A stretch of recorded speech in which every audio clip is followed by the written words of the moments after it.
Okay, hang on. It's just popping things up for me. Mhm. Oh my goodness. Hey everybody, we are live with the mental health warriors, and today we're talking about generational trauma. Let's get this show started.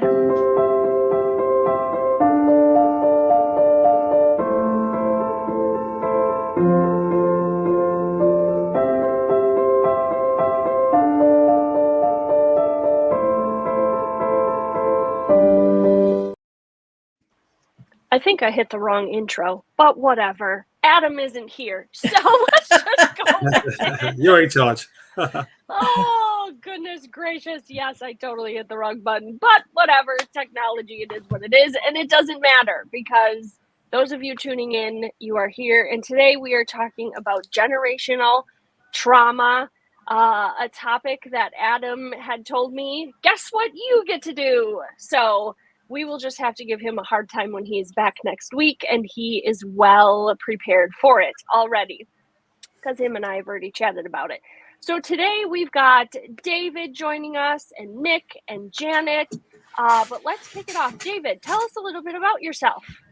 Yeah, so I'm the founder of Awake Warrior. I do men's coaching and recently added women to the roster. I help professional men, mainly entrepreneurs and CEOs, some athletes and entertainers who are struggling with managing challenging times with stress, anxiety, and burnout. So they're looking for more different ways how to manage life struggles and challenges with work and life and in general, help them come to a place of balance and calm and inner peace in their lives. That's awesome. That's awesome.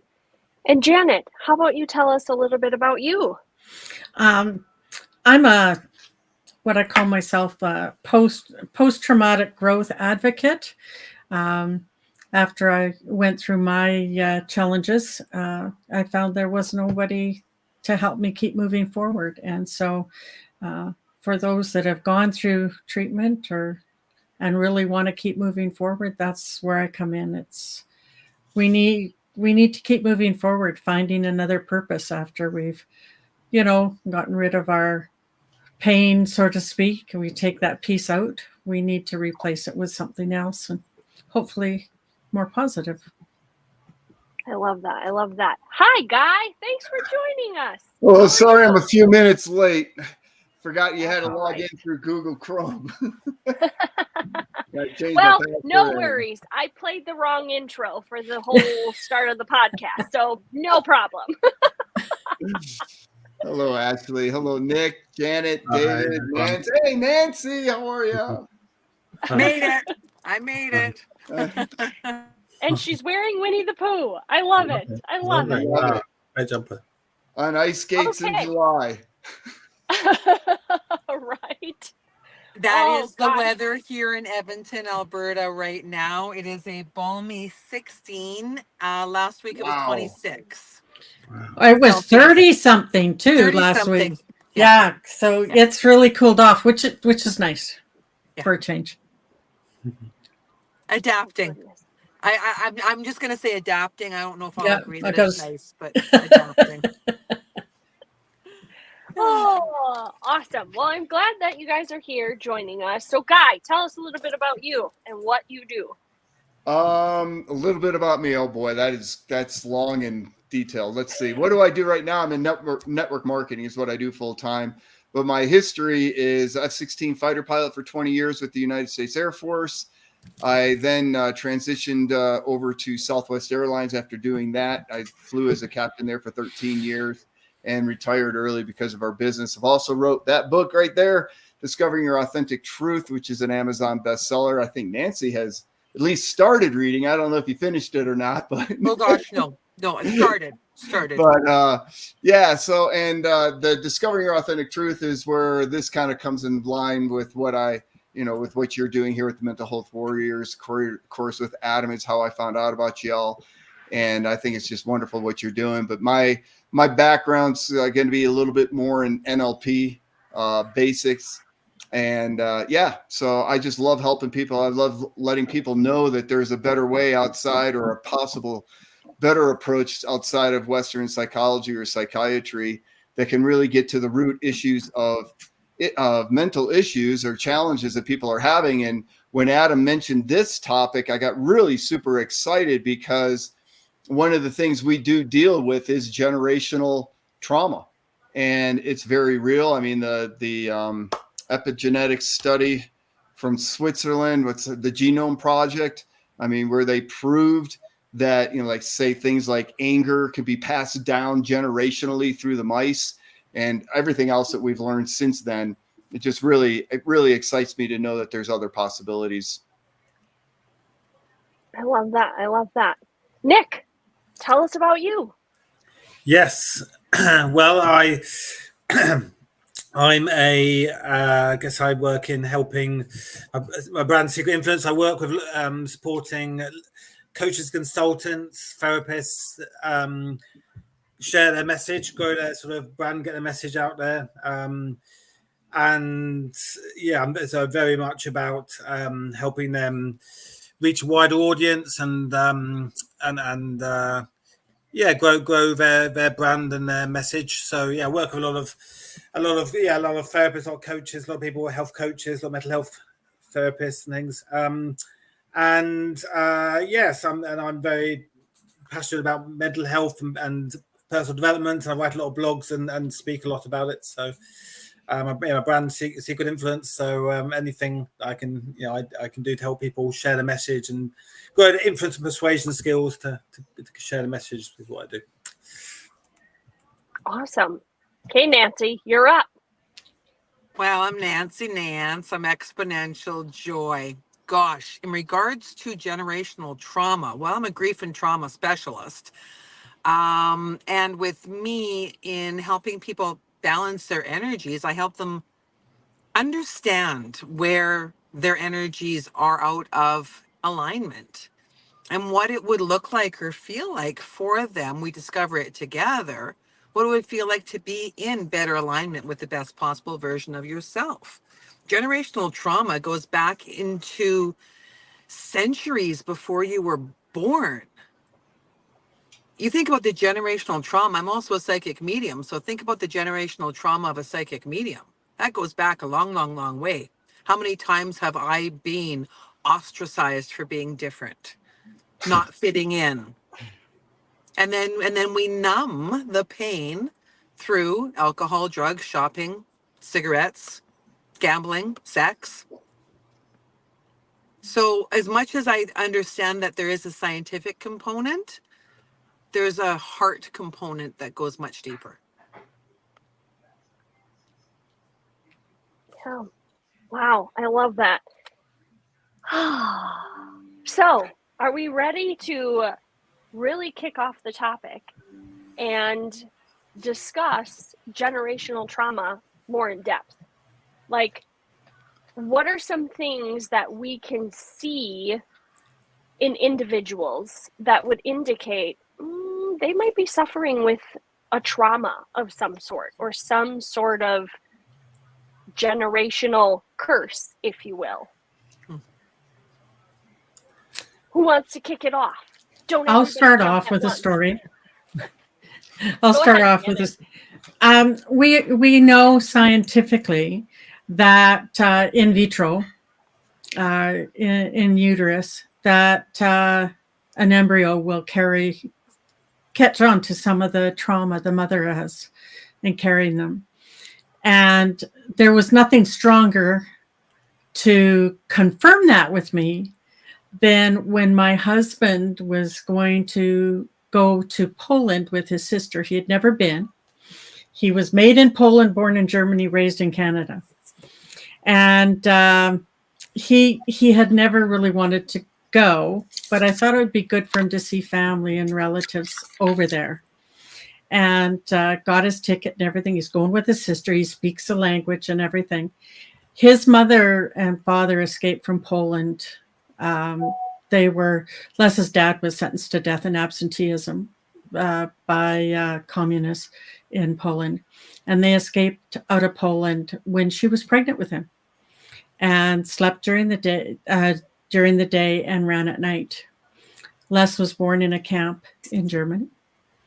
And so you want to know how strong that trauma is, even though it doesn't show outwardly. He was supposed to leave May 30th. April, he was diagnosed with colon cancer. May 30th, he had his surgery and got 100% of the cancer while his sister was on a plane to Poland. You can't tell me that your body doesn't create to avoid some things. And he created it pretty darn strong. I got goosebumps. Oh my gosh. And he's cancer-free. Like, it was stage 2. And like I say, within 2 months, he had his surgery and it was all gone. But he had his surgery the day his sister got on that plane to fly to Poland.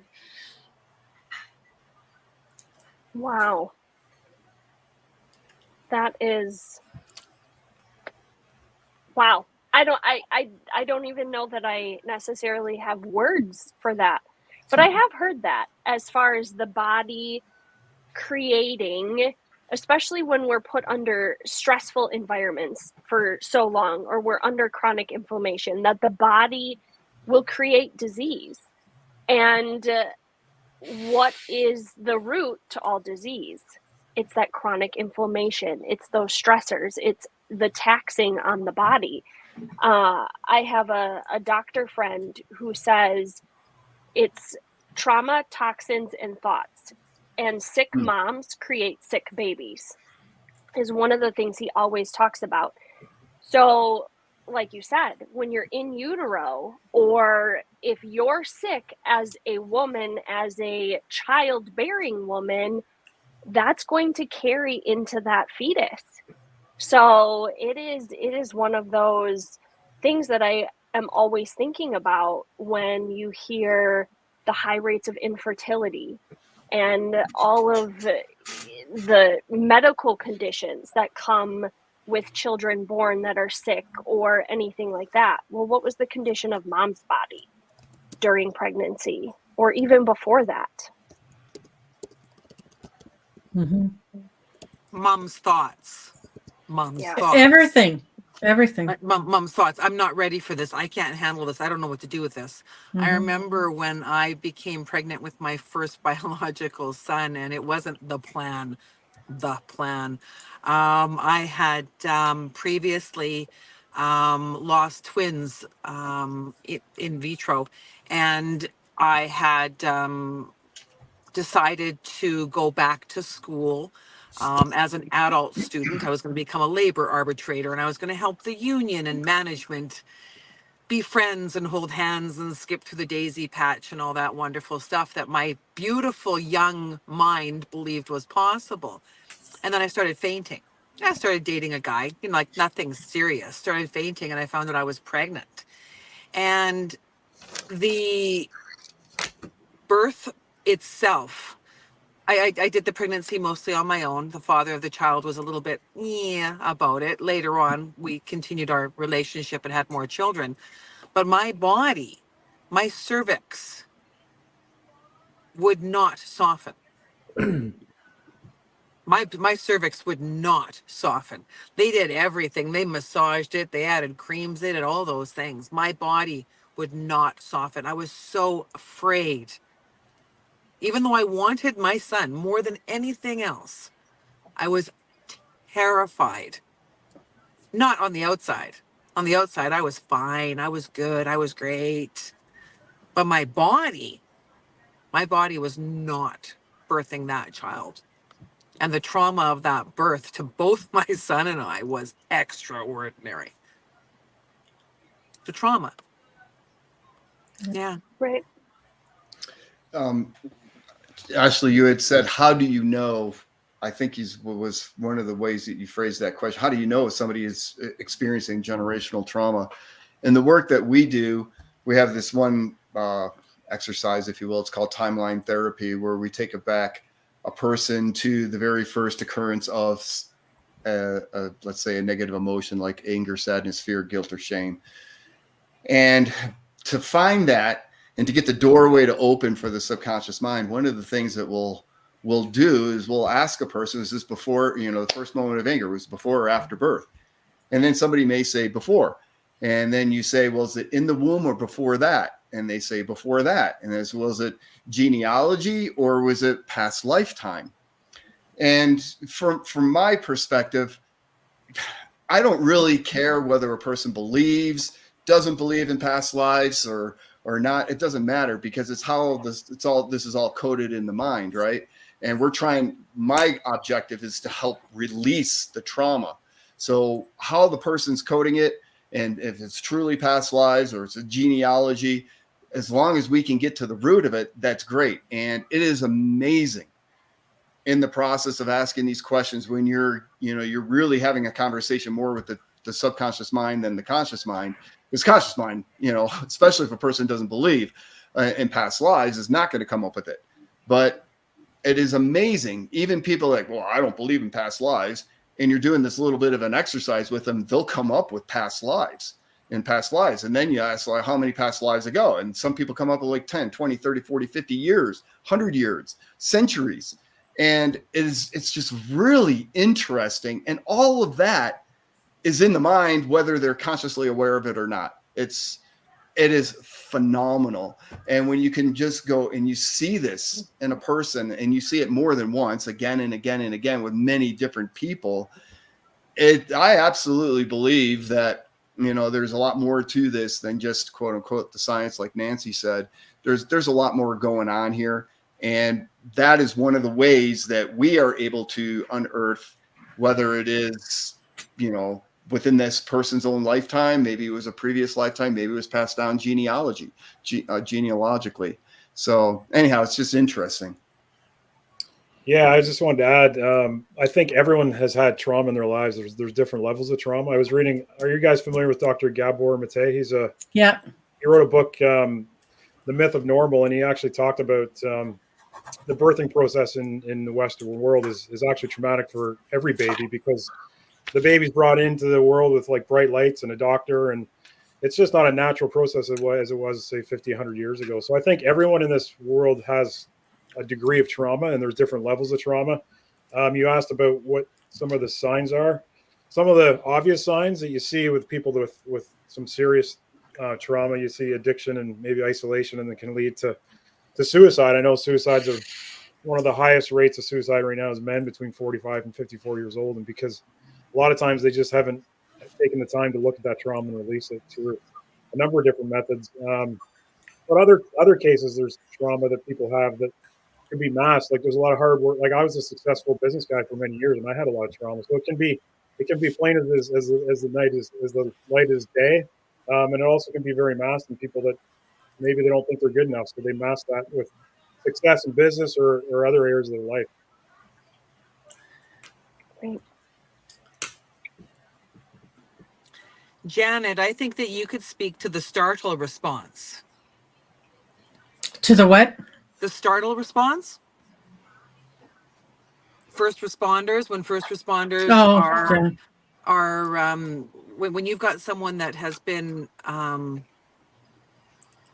accustomed to so much violence and trauma, from going on to scenes where there is a battered woman situation, where there is a gunpoint. It is over and over and over and over, and then that startle response comes, and they're quickly agitated, and then their levels of we get activated. I prefer activation over trigger. We get activated. We're driving down the road and buddy cuts us off and we behave in a certain manner, And when there is that overreaction, when the window's rolled down and you're leaning out the window, and you're telling the guy next door to you how you really feel, that might be an indicator.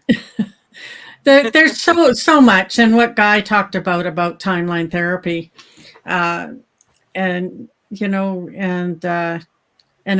and that is so true. And I'll even go back to there's so much evidence of this, so much.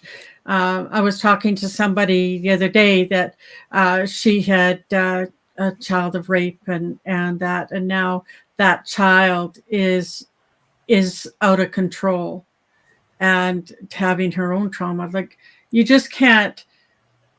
can't recognize sometimes, and that goes, Nancy, when you talk about as a first responder, we don't always have time or believe or trained that some of these people that are acting out, it's a trauma that's happened before. And David, you mentioned about that trauma just birth, but I know even myself, and I definitely believe in reincarnation, but we can change that a little bit too, because all generational females down the line all carry, an ache, and they carry that, their DNA, from generation to generation to generation. And so, especially for females who have trouble with birth or pregnancy or all kinds of what you'd call female pain and suffering in that, you think about your grandparents or your great grandparents and talk about home births, or you talk about just think of the generational trauma coming from people who were in Auschwitz that had all of those experimental surgeries done to their bodies and then went on to have, to survive. But it just is, I just believe so much in it, and it's just evidence. I don't think you need science so much to say that it's true. Guy, it's just what you talked about. I've seen that when I did my training too, and we just don't know. It's so subconscious until we bring it to the conscientious level that we can change things, and that's. And you know what? We all deal with it. I don't think there's a first responder out there that hasn't gone through trauma that made them wanted to serve. You can talk to that guy, even your flying combat and stuff. There has to be a place where, what's that strength to make us want to serve? What's that place we want to make better for somebody else? Yeah. I mean, for me, the flying was a calling, and I had a blast doing it. But there's trauma definitely that has occurred from that. I had some pretty alarming issues that came up while I was flying, for sure. But and I think and you just touched on it, Janet, is that the good news about all this, and regardless of where the trauma came from, an individual is suffering with it. And the good news is there are tools out there to completely wipe out the trauma, whether it happened as a first responder or if it happened happened in past lives or genealogically. It doesn't matter. A person that's suffering with trauma today, right now, in this place, in this space, there is help. And there are ways to be able to release that trauma so that a person can go on living a healthy life without it. That, I think, to me, that's a breath of fresh air for anybody that's out there listening and is in this place. There are answers if they choose it. Now, that's the biggest thing, is to recognize there is an issue, but to choose where you want to go. We all have choice. Absolutely. Yeah, I think one of the challenges for people seeking healing is our Western medical system.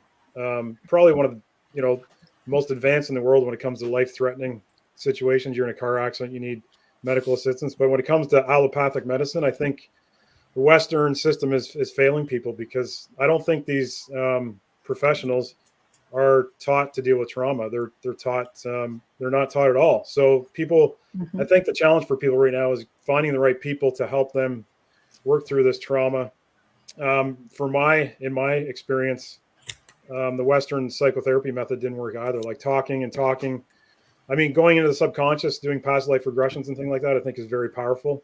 But for a lot of people, trauma is held in the body. It's held at the cellular level. And I think for my what I do with people and what helped me heal was doing some somatic energy work. So getting into the body. Like I think the true healing starts to happen when we connect with the heart and the body. And we're not trained, especially as professionals in North America, we're taught to solve problems in our head. So we're really cut off from our body. So I think the experience I have with working with others, when they start to heal, is when they really start to connect with their body. So doing embodiment practices like breath work, meditation, qigong, screaming, yelling, just moving, getting some of the stuff moved out through the body. So the challenge right now for a lot of people is that there's not a lot of people that have that sort of training. So it's a lot of Western diagnose, take a pill, kind of get better, and they're left, struggling.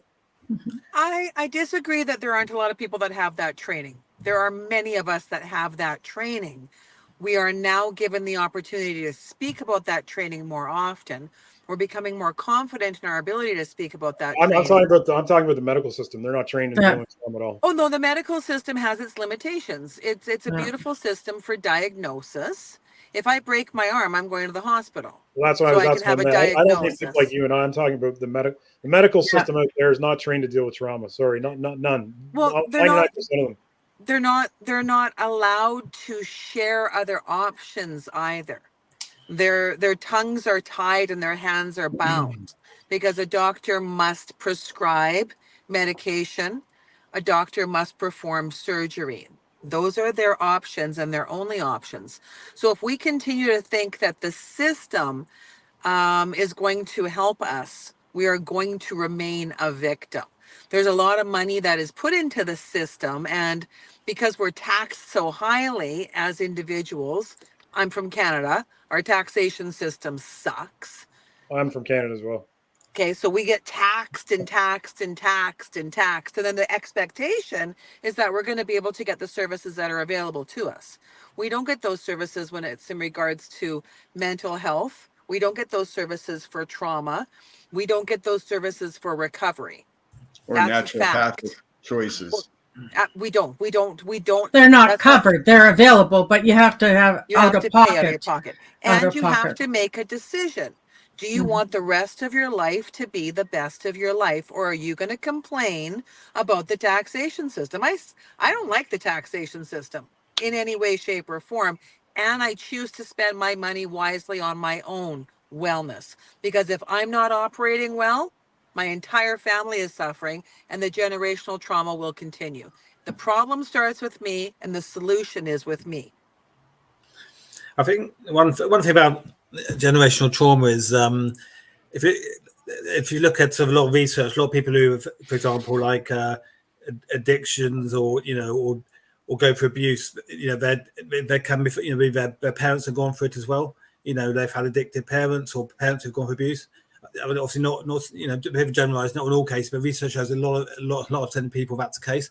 So obviously trauma can be passed down, whether it's because someone's experienced that themselves, then it influences them, and then they act out that same trauma and sort of pass it on. But I think the influence of the generations above, if you look up, for the first, we have so many influences who go up from friends and work and social media, but from when we're young, from the day we're born until we're sort of early teens, the parents, the grandparents are the biggest influence. And certainly, I think that could be a positive influence, but it can also include any traumas they've experienced. And I think, sadly, that is often reflected where people, experience their own, challenging behaviours or traumas, and which reflects their parents or the grandparents have gone through, and has that sort of sequence of often, gets passed down for generations.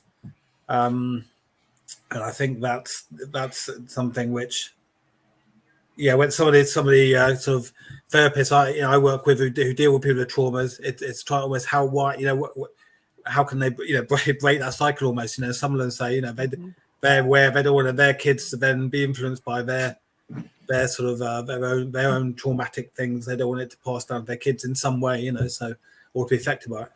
So I think that's. Well, if you look at the triangle that's around me, it's really interesting. You notice that there's a triangle around me? Yeah. Fellow, right? And I showed up a little bit late Guy showed up a little bit late.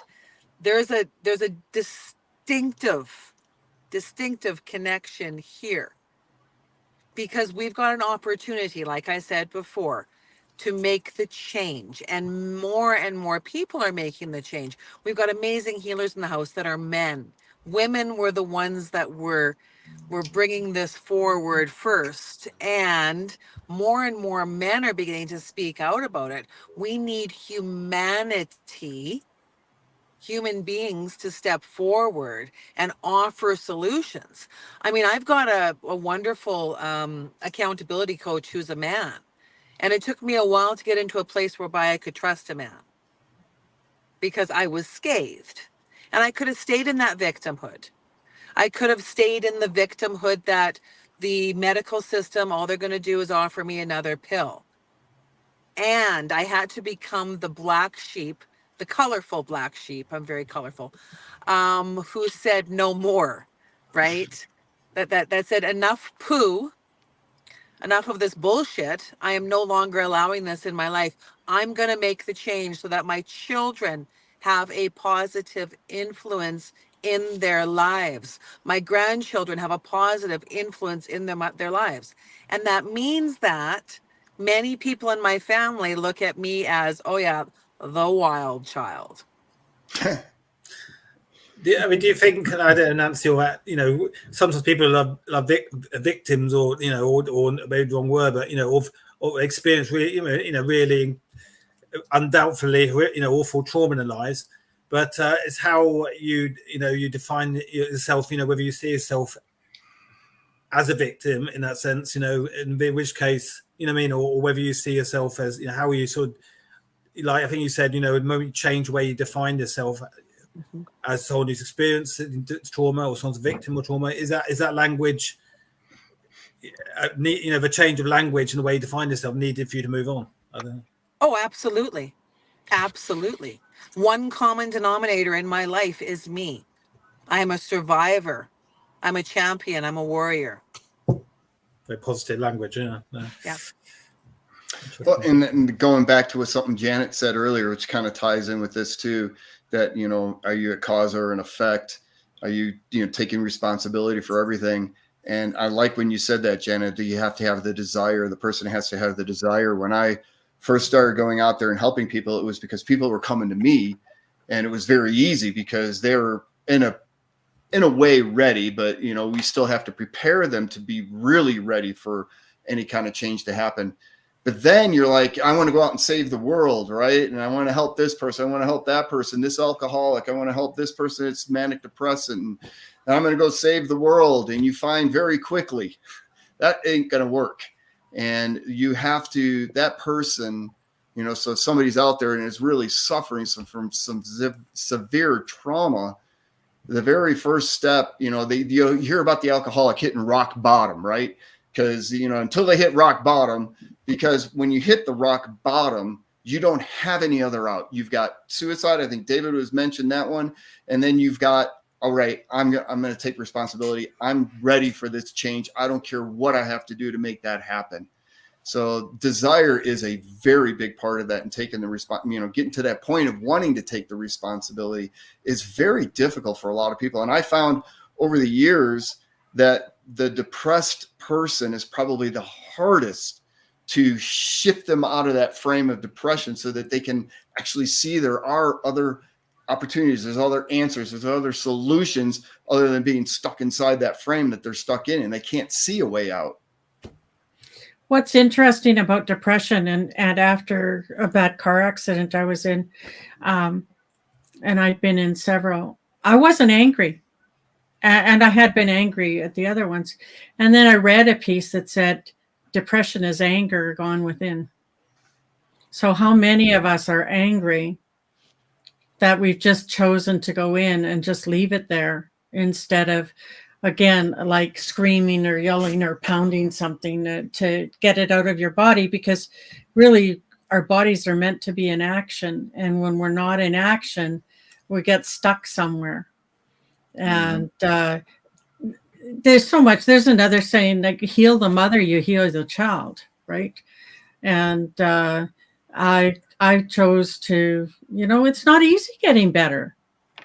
It's a choice, and it's a choice I've had to make several times after different things have happened, and the icing on the cake, or what, a cherry on the cake, whatever you call it, was the PTSD diagnosis. And then it was like, oh my God, I got to get better again. And it's like, how do I stay there? And that's when we have to surround ourselves with the people, not the naysayers, but the people that also want to go. It's a tribe of people that go forward. And I'm part of a group called The Power of Our Story. And we've healed so much together by sharing our stories. And they're all first responders, veterans of the military and stuff. And it's just, we need to do it together. And that's what's so group about this panel. It's sharing with people. We're all, 6 of us are from different parts of the world and different parts of what we believe is generational trauma or experienced. And so there's a help here. So anybody watching this, just seek it. There are people there that have gone through what they've gone through. And I think it's important for panels like this and different places where we come together and say, hey, you can do that. I'll be your cheerleader. I agree. Yeah. I agree with Janet. And you know who you resonate with. You know who you resonate with. Like David was talking about somatic. If you haven't experienced somatic and you're curious about what somatic is, if you're curious, that's an indicator. Mhm. Check it out. Use ChatGPT. Find out what somatic training is. Take it a step further. Send David a message, right? Like if there's something there, take action. Do something about it. If you don't change anything, nothing's going to change. I didn't become exponential joy overnight. I was exponentially angry. I was exponentially broken. I was exponentially damaged. I was depressed. I was anxious. I was so many forms of everything. And I was an addict for a long time until until enough was enough, over and over and over again. And I had to begin investing and making decisions every day. And I still do self-care every day. Every day. Every day. I like what Janet said about a tribe. I think when we experience any sort of trauma or mental health challenges, it's that you're alone, no one understands, no one knows what I'm going through, and we tend to look at the insular. And it's like when you said about anger, you're angry at other people, you're angry at yourself, but you become very insular. And I think it's that's why Alcoholics Anonymous groups I think work so well. Is you're with a tribe of people that may all have different levels, different experiences, but you're all there to support each other just by being in that environment and recognizing each other's challenges. And I think that's, what different things, different people try. We'll find the right tribe of people, who you can get that help from. But I think, the worst thing you can do is to go inwards and which is almost an automatic human thing, is to we have a challenge, we withdraw into ourselves. I think it's almost a human nature to do that. When obviously that's the worst thing to do. And I think, there's lots of different groups and people, as we know from this group, but I think finding a tribe of people who have shared experience is one of the most powerful ways to move forward. Yeah, I tend to agree. I think connectivity brings more depth to the healing. So connecting with one person or even a group of others is even more powerful. My own connection happened in my mid-30s when I was burnt out, and I ended up at Deepak Chopra Center in San Diego, and there was a group of 10 of us. And everybody had something going on, whether it was cancer or burnout, or in my case, I was just career burnt out. And connecting with so many other people on that level of natural healing, to me, changed my entire direction and trajectory of my life. So I think if you do a retreat or you're in a group even like this, it can be quite powerful to get deeper into connection, and at the end of the day, everyone needs that to help heal, because a lot of times when people do hit a challenge, they tend to isolate themselves, and that can be the most dangerous place to be in, because when you're isolated, that can lead to the heavier addictions and the suicide and things that aren't too great to happen. So I think the first step for anybody who is out there that's maybe struggling is even to connect with one person. It could be and tell your story, and then if you can connect with a larger group, it can be more powerful. Did you And I have to think step the- out of your comfort zone to get there? Sorry, Ashley. Did you have to step out of your comfort zone, David, to go to the Deepak Chopra Center? Oh yeah, for sure. I was just numbing my pain with work and alcohol and relationships, and not in a good place. And it led the body. What's there another doctor that talks about the body doesn't lie. Once you suppress a lot of this energy, it gets stuck in the body. And when it gets stuck in the body for too long, it leads to dis-ease in the body. So that's why I love the work of movement, because when you start moving the body, you can tell where some of the emotions are. You're holding them. So Qigong is a wonderful practice for people to see where they're holding, because breath and movement doesn't lie. If you're holding something, as soon as you try and move and breathe, your body's going to tell you where exactly that is. And when you start to release some of that, that can be quite enlightening for people. Yeah. Like that. I think one of the things that is interesting to me is, how do you know if it's a learned behavior versus it's somebody that's truly dealing with trauma? So take anger, for example. If you have parents that one was a stuffer and one was more of the vocal exploder, and then as an adult, that's how you behave, is that generational or is that learned? I think a little both. You might be presupposed to that reaction or that response because of the generational. Yeah, I would say generational, because more than likely the parents that were acting that behavior probably saw it from their parents. Usually you see repetitive patterns in family histories. So you'll see, for example, I have a friend of mine who's married with children. The children are young and he's not happily married, but he's staying in the marriage till the kids get old. And his parents did the exact same with him. I'm not sure about the grandparents, but usually if you go back 2 or 3 generations, there's a lot of repetitive behaviors. Well, and think about the abused child, right? And then they become the abused parent abusing their children, and it just keeps going down the pipeline. Somebody somewhere has got to break the chain, and this guy goes back to what we were talking about earlier. But I believe the chain can be broken, especially in that subject area. But it's not necessarily easy, just like we've been saying. I mean, it takes work, and it takes consistent awareness about it, and seeking somebody that has the knowledge and the wisdom to be able to help a person work through that and break it.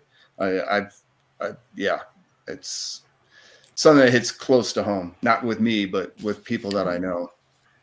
Definitely choice. And I think it's recognizing that you have that option. I'm the oldest of 3. There was lots of arguing in our home. And I can remember at about 11 thinking, and this is in the 60s, that who would I go to live with if they separated? I can remember consciously thinking of that. My parents stayed together for a long, like up until my father passed away. So over 50 years. And, but I knew that I didn't want that in my future. I didn't want alcohol in my future. And out of the 3 of us, we drink very little. And we're still married, all of us, almost 50 years. But it was a conscious choice on my behalf. I knew what I did not want and what I would not put up with. And I think there has to be that breaking point where you say, no, I don't want that. Now, where that awareness came from, I don't know. Could be past life, could it be generational? I don't know. But I think that we're stronger than we think we are sometimes, and that we get caught up in things. I was very fortunate in my choices. Yeah, it's a good question. So that's a good question. Actually, I mean, it's like the nurture versus nature debate with a lot of things, behavior and even sort of predispositions to health challenges. Is it genetic or is it our environment? People, if doctors say got predisposition in the family for genetics to cancer, it doesn't mean you can smoke and drink because you're predisposed to anyway. It's just, it's there's also it's a likelihood increased by nurture or nature, and I think that like Janet said, at the end of the day, it has to come down to your choice, because even if there is a predisposition, something, even there is that nature through repetitive behavior through the effect of other people, you have to sort of individually, you got to make the choice of whether you're going to behave in a certain way. As long as you have that has to be the ultimate control is what you choose to do. But I think definitely for me, I think it is a mixture of things. I think it is nurture or nature or predisposition. I think it both things are powerful influences. But ultimately, I think it's the effect of other people on you is and your environment is, to me, I think that's the biggest effect in your life. But you have to make the choice whether you then repeat certain behaviors or take a different path. There was a big bet made in a movie called Trading Places. You guys might remember that one with Eddie Murphy, right? It's right along with what you're saying there, Nick. All about that. It's true, right? It's true. And I'll just speak. I don't share a lot of my own personal stories, but I'll share this one because I hadn't really thought about this before, Ashley. Pessimism. My dad was an optimist. My mom was a big-time pessimist, still is. And I grew up in an environment that had a little bit of both, but somehow I gravitated towards my mom's persona in the world, right? Her view of the world of being a pessimist. And it wasn't until I met my wife when I was 28 years old that really opened my eyes to just what kind of a pessimist I am. And it took a lot of work, but I would say that was more of a learned behavior because of the environment I was in with my mom.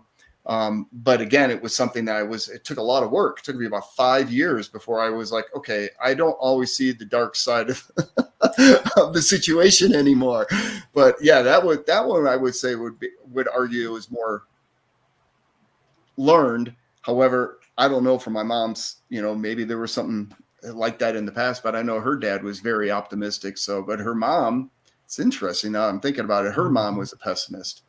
So it's interesting. Yeah, I think also there's like a collective consciousness that we have of learned behaviors. Like I work with a lot of men, and you'd be surprised how many men have this fear around money in their career. Like, what am I going to do? It's like, and I had that for a long time, and I think that gets probably. I mean, you think about the generations, and I'm from Canada, so there's a lot of Irish descent. There's the Irish potato famine, and so that there's all these people that were worried about surviving and eating, and then that gets passed down. And so there's a lot of men out there right now that have not learned about the positive things about money. Like money is just an energy. There's an abundant supply of it. Once you tap into that, it can be enlightening. But there's so many collective energies out there that I think we all sometimes absorb, and they aren't really who we are. I mean, they're just thoughts or energy about different things. It's the egg scenario, Ashley. You've got the yolk and you've got the white. I was a stuffer and I was an aggressor. I was an optimist and I was a pessimist. I've lived both sides of the coin many times. I think a really good question is when you wake up in the morning, are you excited for your day? Do you want to be? Do you want to move past the generational trauma that we've all had? Everyone has had some form of generational trauma, grief. I mean, trauma can be a car accident that you're still recuperating from. Look at the 4 legs of the foundation of wellness: financial, emotional, spiritual, and financial. Wait, did I say it right? Blah, blah, blah. Financial, emotional, spiritual, financial. Where are you out of balance? Right? If you've got a money problem, whether you don't have a positive relationship with money, or you're not making enough money, even you got 60 grand in the bank and you're still complaining you don't have enough money, or you don't have enough money to pay the bills at the end of the month, there's more month than there is money left at the end of the month. Where are you at? Where is the imbalance? We can live in a nice, more balanced way. It's like the middle of an Oreo cookie. It's living in that soft space where everything is tastier. That's where we're aiming for. Like Oreo cookies, come on. It's The moon pie too, if you like the was it Green Mile where the guy put the moon pie in his mouth Gross. and then did that thing? Yeah. Oh, this conversation has really got my wheels turning. I have been doing some of my own healing, and doing a lot of timeline genealogy kind of stuff. And like my brain, I can tell, is stuck in places. And the biggest thing I keep going back to is, what does the let go look like? What does the release look like? To truly say, that doesn't bother me anymore. I'm not going to get pissed off. I'm not going to let it, elevate my temper and my blood pressure. What does the let go look like? So I find myself in this thought cycle of, I don't know how to let go. So how do you speak to that when somebody doesn't know how to let go? I'll ask you a question. What do you want it to look like? Oh gosh. Just peaceful. Like not tight. And what does peaceful mean to you? What does that look like? What does it feel like? What does it smell like? Where is that a happy tropical place? island somewhere? That's good though. That's good because you've got a feeling place for what that's like. And when you're not there, you'll know that there's a thought, an opinion, a belief. Opinions and beliefs are like a-holes. Everyone's got one. What's yours? What's serving your greatest good? Right. There's a really cool exercise I do with clients, and you take a piece of paper and you divide a line in the middle. And this sounds very simple, but sometimes it's the most simple things that can be the most effective. Yeah.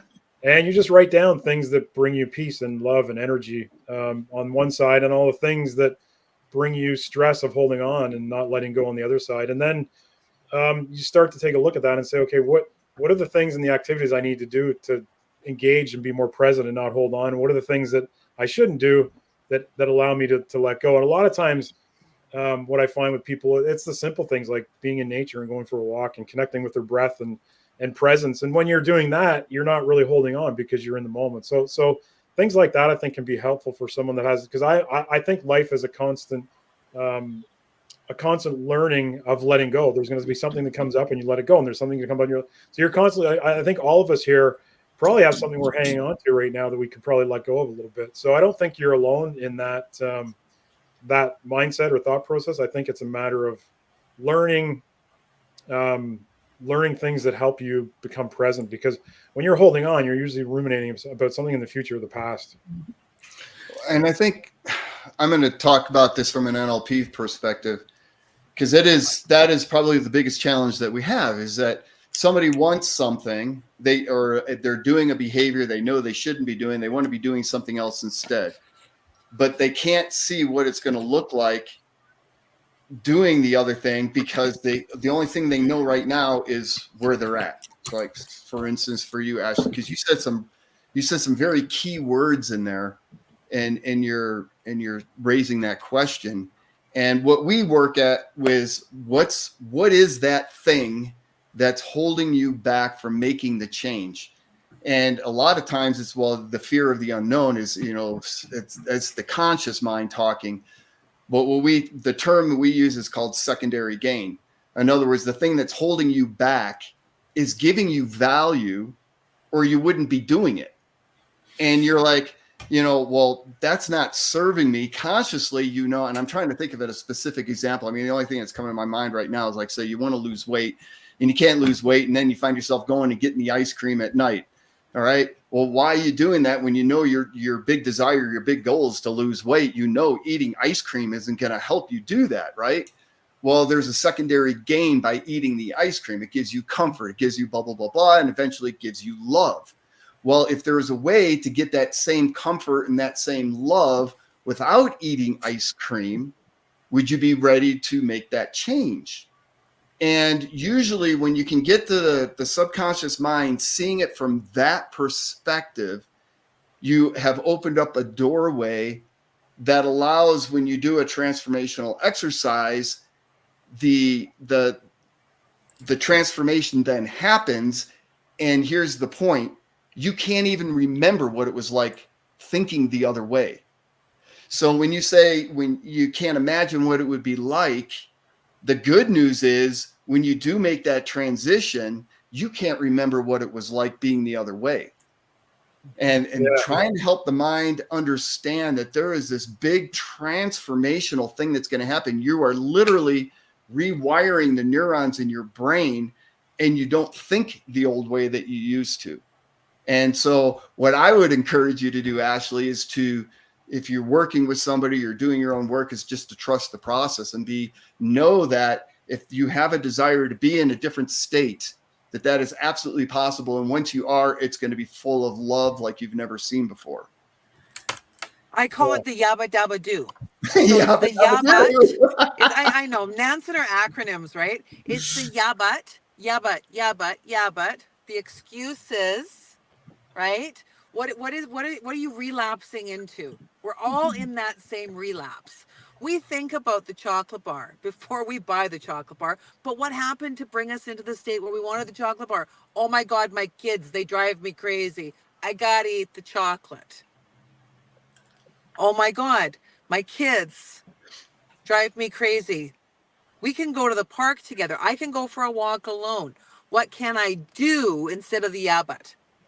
What action can I take? Put the body in motion, go for a walk, have a hot bath. Find an element, earth, wind, fire, and water. Find an element, grab onto it and enjoy it. Go for a drive with the windows down. Movement, actions. It's somatics in a different form. Oh, I love that. Also a friend of mine's a Buddhist psychotherapist, and he when I was going through anything, he used to have a really cool way of explaining how to get beyond it. So, for example, you're holding on to something, Asha. I don't know what it is. You don't have to share. It doesn't even matter. But when we hold on to something, our awareness becomes very narrow. So our awareness is on that one thing. So it's like, say someone that's afraid of flying. That's all they're thinking about. Oh my God, I'm afraid of flying. And they think of all the bad things. When we open up our awareness and then we see the airport and the plane and the people and it's almost like you're focusing on right now when you're not letting go of a wave of that ocean. You're just focusing on that one wave. When we expand, and your awareness is very narrowed down. And I've done this in my own life. When we start to expand our awareness and not think of that one thing or the wave and think of the whole entire ocean, that tends to lower or help you let go of that one thing that you're narrowed down on. I don't know if that helps you or not, but that was a really good analogy for me. It's just expanding our awareness and not focusing on that one little thing and just trying to, instead of, right now I'm looking outside and I'm on a lake. If I'm focusing on that lake, that's it. But I can see a tree, I can see a forest, I can see cloud. You know what I mean? So you're expanding your awareness, and that can be very helpful to let go of something that's bothering you. I've got a friend who's like a coach therapist, and one of the first questions you always ask a client is, what would life be like if your life wasn't dominated by anxiety, or you weren't overwhelmed by stress all the time? What would your life be like? So we get the client to imagine, or tell him what their life would be like if it weren't, their life wasn't dominated by this particular condition they were looking help with. And I think that simple thing of one that that means you can obviously know it is possible, because you can see what you can imagine, you can see what you can think, imagine what your life would be like. So if you can imagine it, it's definitely possible. And I think also then creates that sort of that visualization of, okay, this is motivation. I can see how my life would be better if I wasn't suffering from this condition. Obviously, it's a journey to get there, but I think it's that like you said, how do you know when you're there? Well, you've got to imagine what life would be like when you're there. So, and then it's obviously just I think that to me that made a lot of sense. Because if you can't see your life being better free of this thing, I think you'll never really, it'll be a struggle harder to get there. Ashley, there's so much wonderful information here. I like David's drawing your line, but I leave a gap in there a little bit. Okay, from that. So how can I? One of the things that I learned really early on as a young mom, Friends of ours were transferred to Germany, and they invited us to come with our kids were all the same age. And I said, I can't afford. My husband had a heart attack at 43. So I changed that to how can I afford? And now we travel all over. And to see, we make up things in our minds all the time. We have visions all the time. How did you and your husband build your business? You had a vision, right? And it's like for a tropical place, watch a movie and then before you go to bed and then dream about it. There's things that have happened in my life that I have asked for, said I wanted to do. And then 5 years later, it'll show up and I'll say to my husband, well, I got to do it because I asked for it. And I can't say I can't do it now. And, there's things we can do that. And, but it's how can I? So maybe do your bathroom one night with that bath, like make it like a tropical, you're in a warm pool or a hot tub on a beach. And, it's just draw something up, but we all have that ability. The book that really changed my life after my diagnosis was The Magic of Thinking Big by David Schwartz. Wow. And one of the things he said, he was working with this guy and the guy wanted to be a manager in that. And the guy gave him a whole list of reasons why he couldn't. His wife was pregnant. He couldn't go to school at night. He was too busy. He was doing this. And the guy said to him very gently, he says, okay, you've told me all the reasons why you can't. I'll see you in 2 weeks and you can tell me all the reasons why you can. It's been a while since I've read that book, but I have. I you know what? That's one part that I try and you know what? We all have stuff that we go through. I'm not perfect, and my life's a pretty darn good looking life compared, but I am a clutterer and I have paperwork everywhere. But I know these times together also, I think, make all of us sort of look at things and encouraged by others saying on how you can, and recognize that none of us would be here right now if we hadn't already done some work. Yeah, for sure. Yeah. And Janet, you asked Ashley, how would you like it to be? One of the things that we use in NLP again is what we call an evidence procedure, which basically means how will you know when you no longer have that problem, which is basically saying the same thing, just differently. Yeah. And it's really important because how do you know you no longer have the problem, right? I mean, is it a problem? How is it a problem? How will you know when you no longer have the problem? So those are really good questions to be asking. I like that. Awesome. Well, we are a little bit over. Any final thoughts that anybody wants to share before we get out of here for our Friday? I just want to thank everybody. I just love being part of this group. I love hearing from different points of views from different backgrounds. I think it's really, really valuable. And to all the listeners out there, never stop asking questions. Yeah, thank you, Ashley and Nick, Janet, and Guy for your time. I enjoyed it. One ironic thing or sort of thing I'll add is you said one final thought is we're really not our thoughts. You try and remember that we're a witness to our thoughts. Don't get caught up in your stories or your thoughts because really that's not who we are. Yeah, it's my final thought is I guess we've all got a story, but how the story ends is up to us. We should be trying to write our own story. And I think it goes back to, how do you see, where do you want to be? Where do you want the story to go? Where do you want it to end? Because we shouldn't be a passive person in the story. We should be actively taking it where we want it to be. But yeah, I love every time we get on these shows. I mean, I find everyone here, Guy, David, Janet, Ashley, all inspirational with your own stories you share and your tips and experiences. It always inspires me. Yeah. Awesome. Thanks. Well, Ashley. I don't know where Nancy went. Thanks for coming on today, guys, because Adam just threw me into it like usual. He's great at that. Great job. But I do want to say, no matter where you fall in generational trauma, that whether you feel like your story is insignificant or something that's significant, it still matters and it can still be classified as a trauma. So don't shrink yourself because it's not what somebody else shares, or it's not significant to somebody else. If it's significant to you, it matters. But thanks for a great show today, everybody. Thank you for joining. If you're watching this later, make sure you like, subscribe, share. We will be back again next week, and Adam will be here as well. And I'm sure we will have our banter back and forth. But have a fabulous weekend, and we will see you next week. Bye, Thanks, everyone. guys. Thank you. Yeah. Bye. Bye.